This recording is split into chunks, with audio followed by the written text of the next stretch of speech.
अस्सलामु अलैकुम वरहमतुल्लाहि वबरकातुहू। मंच पर तशरीफ़ फरमा मोहतरम बाबू सिंह कुशवाहा साहब, अध्यक्ष जन अधिकार पार्टी व कन्वीनर भागीदारी परिवर्तन मोर्चा जनाब शौकत अली साहब, अध्यक्ष उत्तर प्रदेश मजलिस इत्तेहादुल मुस्लिमीन, उतरौला विधानसभा के मजलिस इत्तेहादुल मुस्लिमीन और भागीदारी परिवर्तन मोर्चा के प्रत्याशी मोहतरम जनाब डॉक्टर अब्दुल मन्नान साहब, मेरी इज़्ज़तदार और माँ और बहनों, बुजुर्गान मिल्लत, मेरे गयूर नौजवान साथियों, आप तमाम का बेहद शुक्रिया कि आपने अपना कीमती वक्त निकाल कर आज के इस मीटिंग में शिरकत की। ये उतरौला की विधानसभा की भागीदारी परिवर्तन मोर्चा और मजलिस इत्तेहादुल मुस्लिमीन की आखिरी इंतखाबी मीटिंग है। मैं आप तमाम से गुजारिश करने आया हूँ कि 3 तारीख के दिन आप लोग सुबह के अवलीन वक्त में अपने घर से रवाना होकर डॉक्टर अब्दुल मन्नान साहब के हक़ में अपने वोट का इस्तेमाल करिए।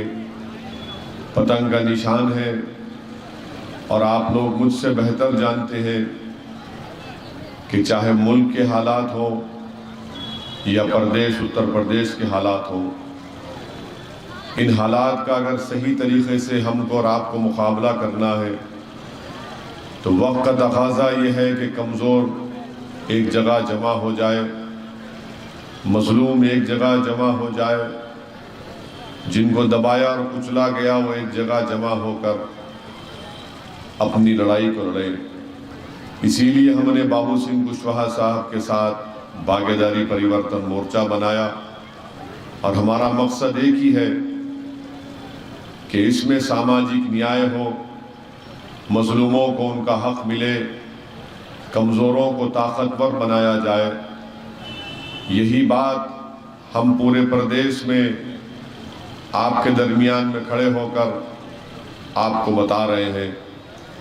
मेरे अजीज़ दोस्तों और बुज़ुर्गों, यकीनन आप और हम मिलकर ना सिर्फ उत्तर प्रदेश बल्कि पूरे वतन अजीज़ भारत से आरएसएस के इस नापाक अज़ाइम में उसको शिकस्त देंगे। हम हरगिज़ यही नहीं चाहते कि जिस मुल्क की आज़ादी के लिए हमारे बुज़ुर्गों ने अपना खून पसीना बहाया, जिस मुल्क की आज़ादी में सन 57 की जंग आज़ादी में अजीम मुजाहिदीन ने जिहाद का फतवा दिया, जिसमें अल्लामा फजल खैराबादी रहमतुल्लाह अलैह भी थे, जिन्होंने काला पानी की सज़ा काटी, जिन्होंने अंग्रेज़ों के जुल्म को बर्दाश्त किया मगर कभी भी माफ़ी का ख़त नहीं लिखा। अल्लामा फजल खैराबादी को फांसी की सज़ा दी गई। अल्लामा फजल खैराबादी ने फांसी के फंदे को पसंद किया मगर अंग्रेज़ों से माफ़ीनामे का ख़त नहीं लिखा। आज जो लोग अंग्रेज़ों से माफ़ीनामे का ख़त लिखे हैं वो आज आकर हमको और आपको हुब्बुल वतनी सिखाना चाहते हैं। जो अंग्रेज़ों से माफ़ी का ख़त लिखकर अपनी जान को बचाए, आज वो आकर हमको बता रहे हैं कि भारत से कैसे मोहब्बत करना। हम इन लोगों को बताना चाह रहे हैं कि भारत में जितने कब्रिस्तान हैं वो हमारी वफादारियों की निशानियां हैं। हमको तुमसे वफादारी की सर्टिफिकेट की ज़रूरत नहीं है। तो मेरे अजीज़ दोस्तों और बुज़ुर्गों, इस देश को जो सबका देश है, इस देश का, इस वतन अजीज़ का कोई मज़हब नहीं है। ये मुल्क तमाम मज़हब को, तमाम कल्चर को, तमाम तहज़ीब को मानता है, मगर आरएसएस ये चाहती है कि इस मुल्क को हिंदू राष्ट्र में तब्दील कर दिया जाए। इसीलिए बेहद ज़रूरी है कि हर महाज पर आरएसएस के इस नापाक जहर को रोका जाए और इसीलिए ज़रूरी है कि उतरौला विधानसभा से आप डॉक्टर अब्दुल मन्नान को कामयाब करिए। अगर जहर को कोई रोक सकता है, जिस्म से कोई जहर को निकाल सकता है तो डॉक्टर ही कर सकता है और डॉक्टर है हमारा उम्मीदवार।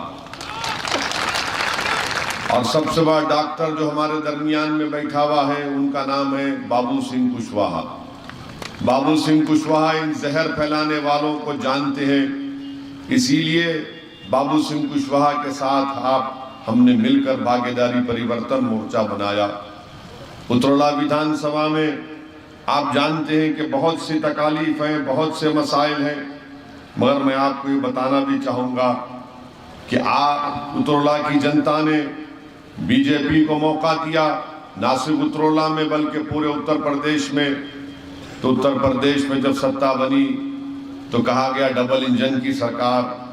हम भाजपाइयों से पूछना चाहते हैं, ये रेहरा और सादुल्ला नगर की जो 32 किलोमीटर की रोड है उसमें कितने खड्डे हैं बताओ। मेरे ख्याल से जब मैं आज से 5 महीने पहले, डॉक्टर साहब 5 महीने 10 अक्टूबर को जब आए थे तो हम गाड़ी से आए थे, तो मैंने बाज़ाब्ता गिना, अपने एक कागज पर लिखता गया गाड़ी धन धन धन धन, तो कम से कम हम गिने, मेरे ख्याल से 3500 खड्डे थे, हम खुद गिने उसमें। अब आप बताइए डबल इंजन क्या काम किया?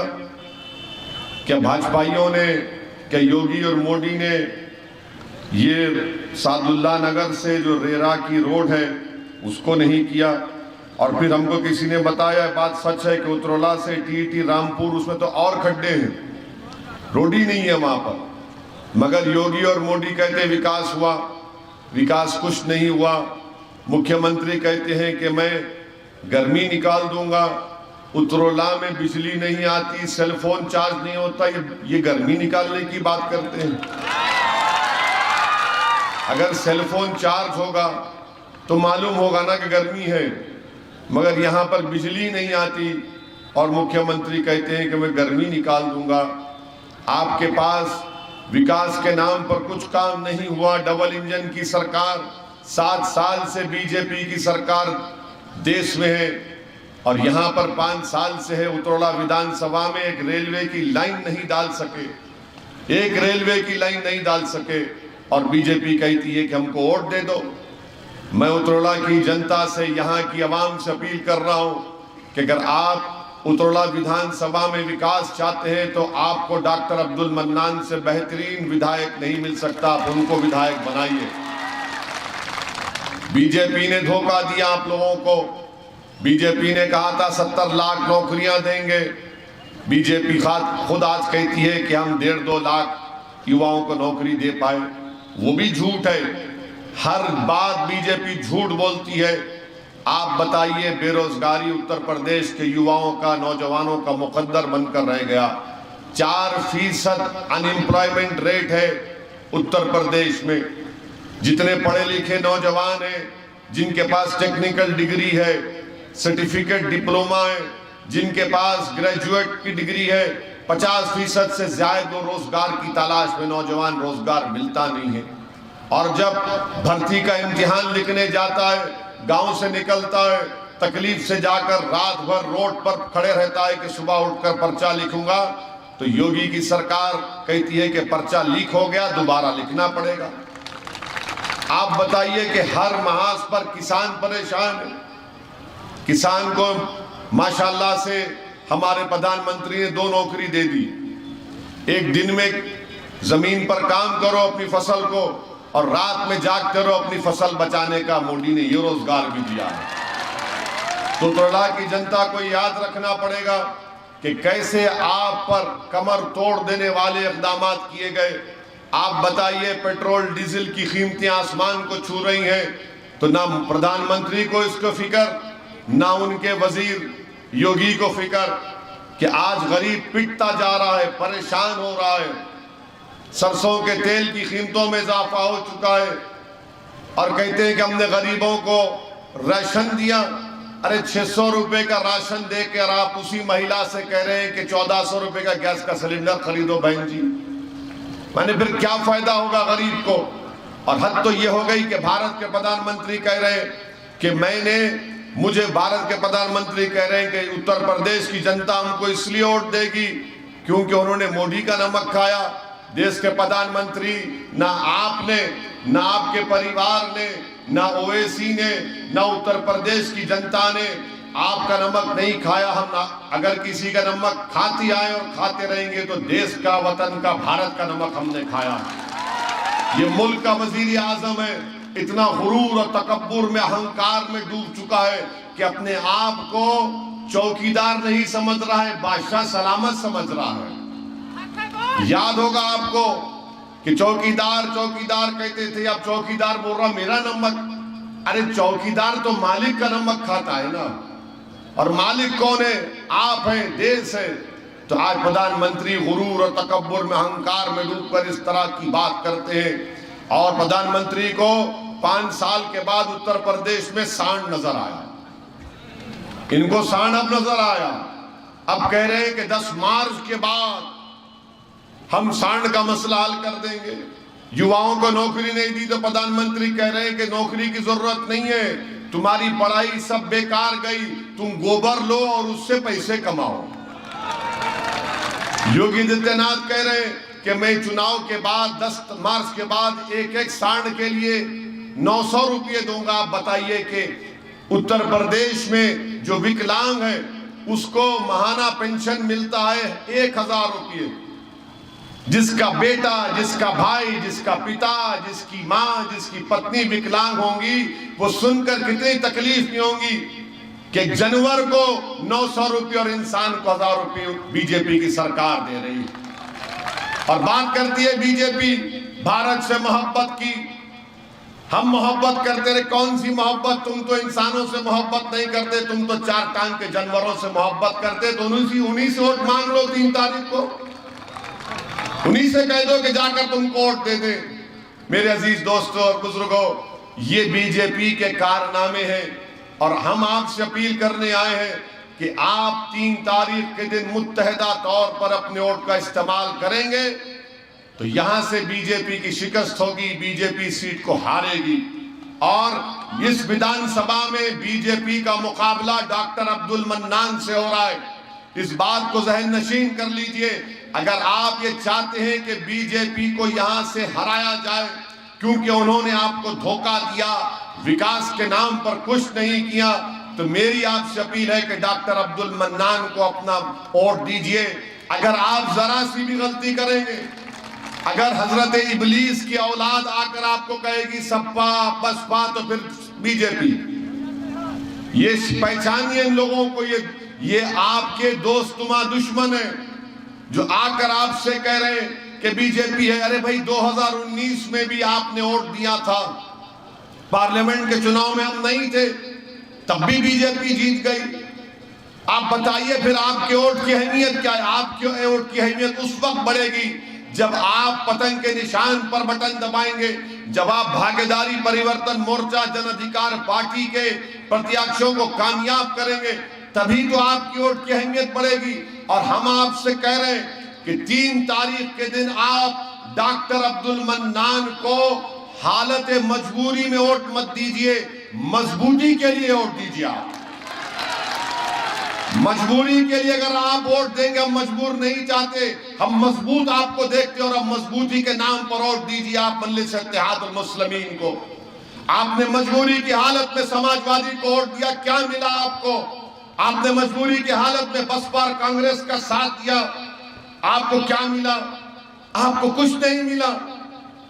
कांग्रेस का राहुल गांधी हार जाता है, अमेठी से अपने आबो अजदाद की सीट को हार जाता है, तो क्या हम भी उसके जिम्मेदार हैं क्या? आप मजबूरी की हालत में सबका साथ दिए। आज ओवैसी आपके दरमियान में आकर कह रहा है कि आपकी मजबूती के लिए आप मजबूती से डॉक्टर मन्नान को वोट दीजिए।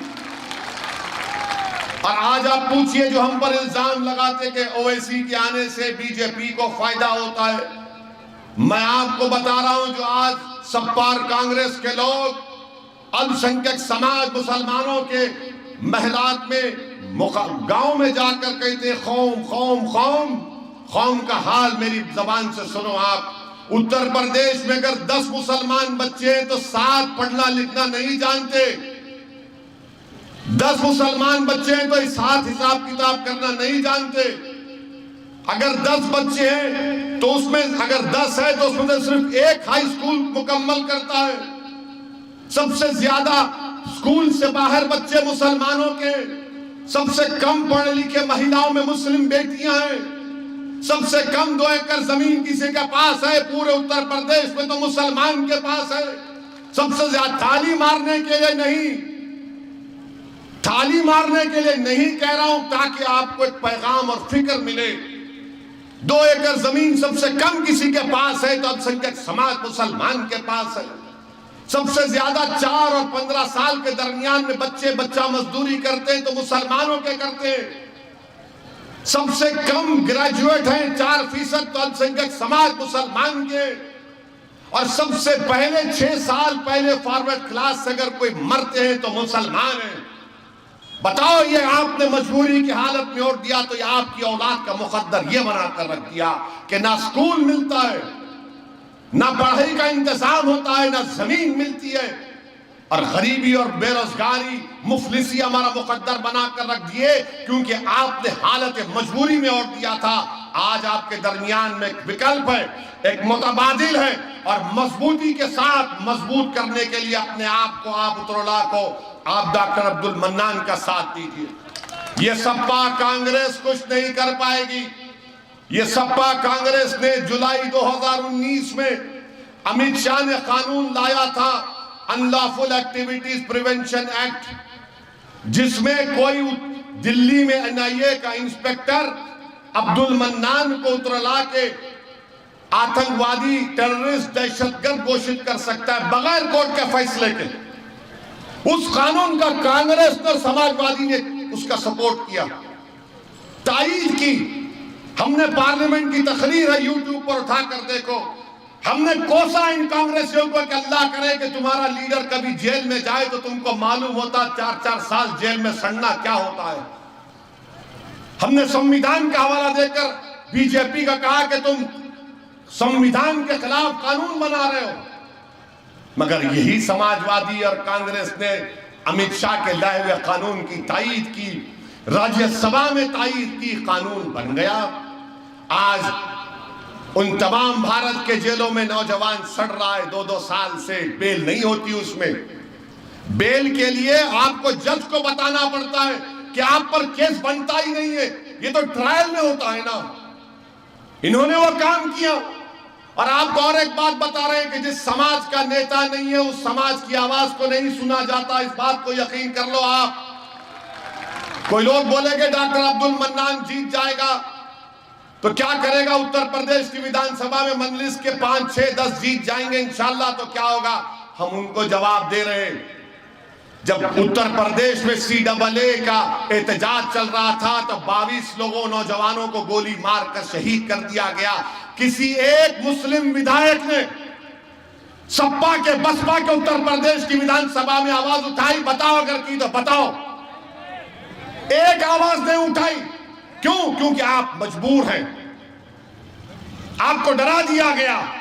आपके वोट की अहमियत, आपकी आवाज उत्तर प्रदेश की विधानसभा में तब गूंजेगी, जालिमों के जुल्म के खिलाफ उठेगी, हक के लिए उठेगी, आपके बच्चों के और अपनी बेटियों के मान सम्मान के लिए, जब डॉक्टर अब्दुल मन्नान को आप यहां से विधायक बनाकर हो जाएंगे। और हम आपको बता रहे हैं, इसी विधानसभा उत्तरोला के नवाब मलिक का नाम सुना आपने, महाराष्ट्र के मंत्री हैं, उनको जेल में डाल दिया गया। उन्हीं का डिप्टी सीएम, उनकी राष्ट्रवादी कांग्रेस का डिप्टी सीएम है। उस पर नरेंद्र मोदी ने अपनी तकरीर में कहा कि अजित पवार के ऊपर 3000 करोड़ का इसने स्कैंडल किया, वो बाहर है और नवाब मलिक जेल में क्यों है? कोई नेता नहीं है। आजम खान मंत्री थे, अखिलेश मुख्यमंत्री थे, मानते इस बात को? थे। मुख्यमंत्री बाहर है और आजम जेल में। क्यों आजम जेल में? क्योंकि उन्होंने अपने मंत्रालय में 10 लोगों का तकर्रुर किया। मुख्यमंत्री तो राजा हरिश्चंद्र के जानशीन है, दूध के धुले हुए, मलाई भी खा लिए, दही भी खा लिए, दूध भी पी लिए, भैंस को भी घर को लेकर चले गए, मगर आजम जेल में है। क्यों जेल में? क्योंकि आवाज नहीं है। हंसने के लिए नहीं कह रहे, हंसने के लिए नहीं कह रहे, आपको सोचने के लिए कह रहे। आपका नेता होगा बाबू सिंह कुशवाहा, बैठे पूछ लीजिए, 4 साल जेल में थे, बसपा में थे, 4 साल जेल में थे। कुशवाहा का कोई लीडर नहीं था, इसलिए बाबू सिंह ने कहा कि अब मुझे लड़ाई लड़ना है। मैं 4 साल जेल में गया, दूसरा कोई कुशवाहा या गरीब मजलूम नहीं जाएगा जेल को। यही लड़ाई है मेरे अजीज दोस्तों और बुजुर्गों। और फिर आप जानते हैं कि यहां पर इस विधानसभा में हजरत बाबा शहीद मिल्लत अब्दुल कुद्दूस अलैहिर्रहमा की मजार बंद कर दिया गया था। क्या सपा कांग्रेस वाले आकर खुलाए? यही डॉक्टर अब्दुल मन्नान ने जाकर एहतजाज किया। और उस दरगाह शरीफ में आप लोग जाकर जुमेरात के दिन या रोज जाकर फूल चढ़ा सकते हैं, फातिहा दे सकते हैं। मेरे अजीज दोस्तों और बुजुर्गों, आपसे ही अपील कर रहे हैं कि आप अपने के वोट का 3 तारीख के दिन सही इस्तेमाल करिए और डॉक्टर अब्दुल मन्नान को कामयाब करिए।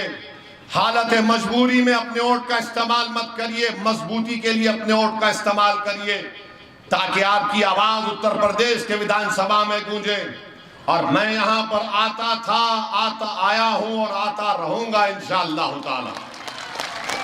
डॉक्टर साहब ने कहा कि 6ठी मर्तबा उतरौला को आए। डॉक्टर साहब, ये आपने बड़ी मुझे शर्मिंदा कर दिया, मुझे गैर साबित करने की कोशिश कर रहे डॉक्टर अब्दुल मन्नान। अगर मैं आपके पास नहीं जाऊंगा तो किसके पास जाऊंगा बताओ? आप किसके पास जाऊंगा बताओ? अब आप ही तो बचे हैं ना, बाकी तो सब अपने दरवाजों को बंद करके तमाशा देख रहे हैं हमारी बर्बादी का।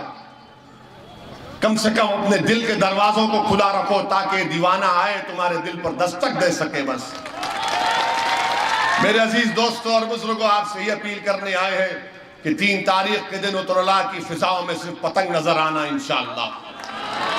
बीजेपी को हराएंगे, डॉक्टर मन्नान को कामयाब करेंगे, बीजेपी को हराएंगे, डॉक्टर मन्नान को कामयाब करेंगे। डरना नहीं मेरे भाई, डरिए मत। और जब डर थोड़ा इंसानी फितरत है, डर हो जाता है। इबलीस के एजेंट बहुत हैं, डराते हैं मोदी योगी का नाम लेके।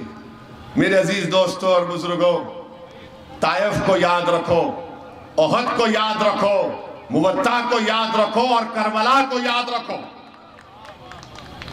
याद रखो इन चीजों को, और याद रखो उस फरमान को जब कमली वाले ने कहा कि मुझसे ज्यादा किसी को नहीं सताया गया और मेरे बाद किसी को इतना नहीं सताया जाएगा।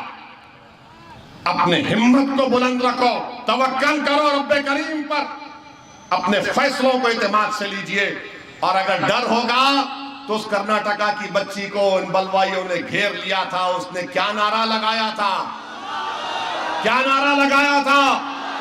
अरे झूम के बोलो, मस्त होके बोलो, पूरा उतरौला बोले। अस्सलाम वालेकुम व रहमतुल्लाहि व बरकातहू।